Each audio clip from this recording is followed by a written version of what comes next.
Millions of passengers fly into Amsterdam's Schiphol airport every year. When their commercial jets touch down on the tarmac, almost none of them realize they are landing on the bottom of a former lake, 4 meters below the surface of the nearby ocean. To see how that is physically possible, we have to look at the country's geography. A full 1/3 of the entire landmass of the Netherlands sits entirely below sea level.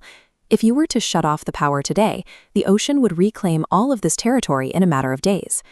The Dutch survive here using a system of land reclamation called a polder.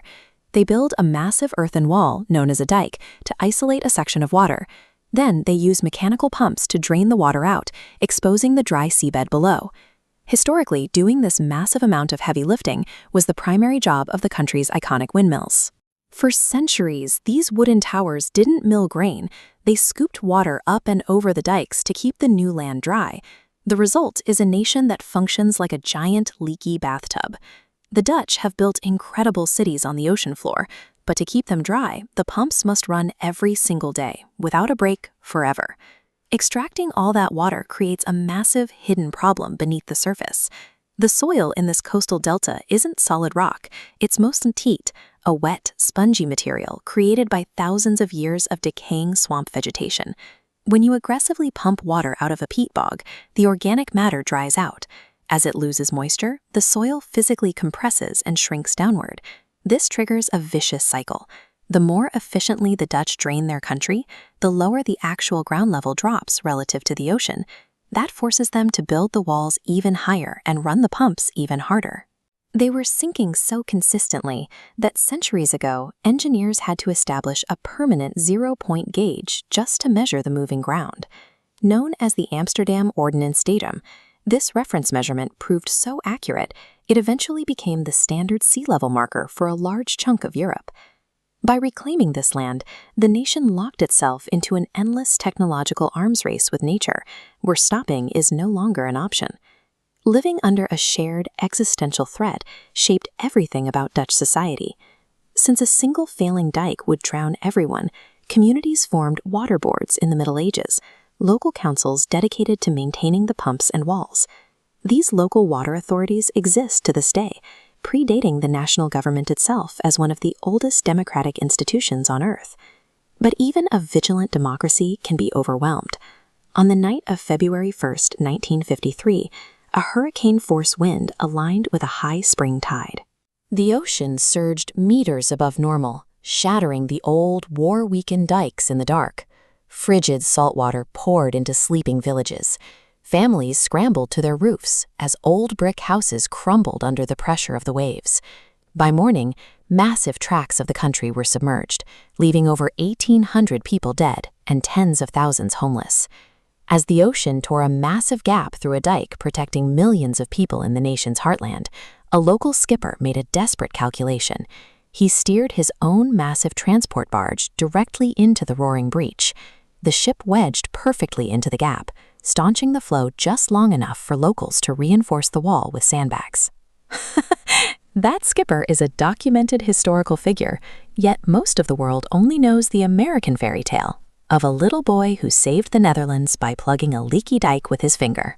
In reality, a finger wouldn't stop the pressure of an ocean, and a small leak quickly erodes into a massive hole. The 1953 disaster proved a harsh reality. Individual acts of bravery, real or imagined, couldn't secure the future. To survive, the country required a mathematically perfect, infallible grid of protection. In response, the government immediately commissioned Plan Delta. Over the next few decades, engineers constructed a massive network of fortified dams, sluices, and heavy steel barriers, sealing off nearly every coastal estuary in the southwest. To protect the vital port of Rotterdam without permanently blocking cargo ship traffic, they built the Maaslandkering. It consists of 2 massive floating robotic arms, each roughly the size of the Eiffel Tower. When automated weather computers predict a dangerous storm surge, the arms float out, lock together, and sink into the channel to seal the city off from the sea. Further south, the enormous Oosterschelde barrier was completely redesigned right in the middle of construction. Instead of sealing the bay with a solid wall of dirt, they built a highly complex, porous structure with massive steel gates. The gates stay completely open during normal weather, allowing the saltwater tide and a fragile ecosystem to survive. The steel shields are only lowered when a storm approaches. While most nations design coastal defenses to withstand a severe storm that might happen once every 100 years, the Dutch mandated a terrifying standard. The delta works were over-engineered to hold back a theoretical flood so powerful it only occurs once every 10,000 years.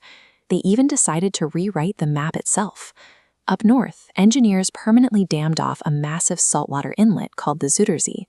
By pumping out the trapped water, they exposed the seabed and created Flevoland, a massive artificial landmass now home to hundreds of thousands of people.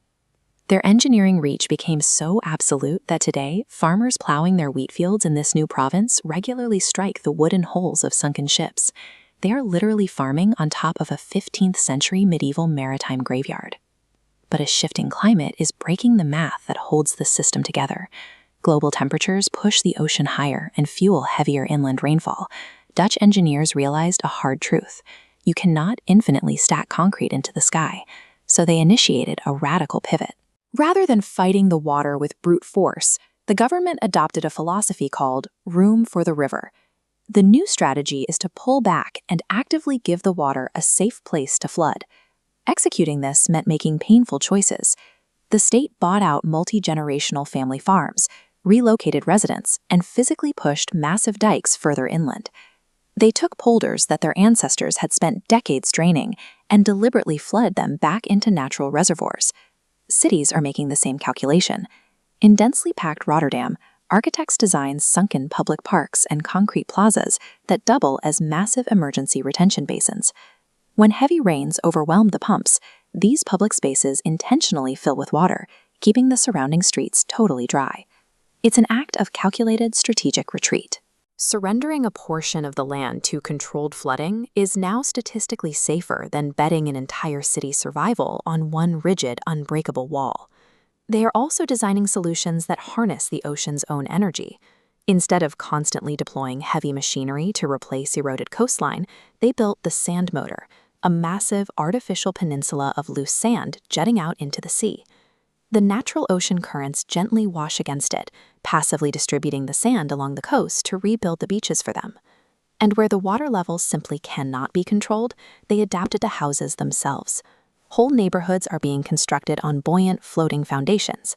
Tethered to deep steel poles, these homes stay connected to the power grid while safely sliding up and down the pylons during a flood. Today, as rising oceans threaten coastal populations globally, Dutch water management has become a massive export. When cities like New York, New Orleans, or Jakarta need to overhaul flood infrastructure, they call engineers in the Netherlands.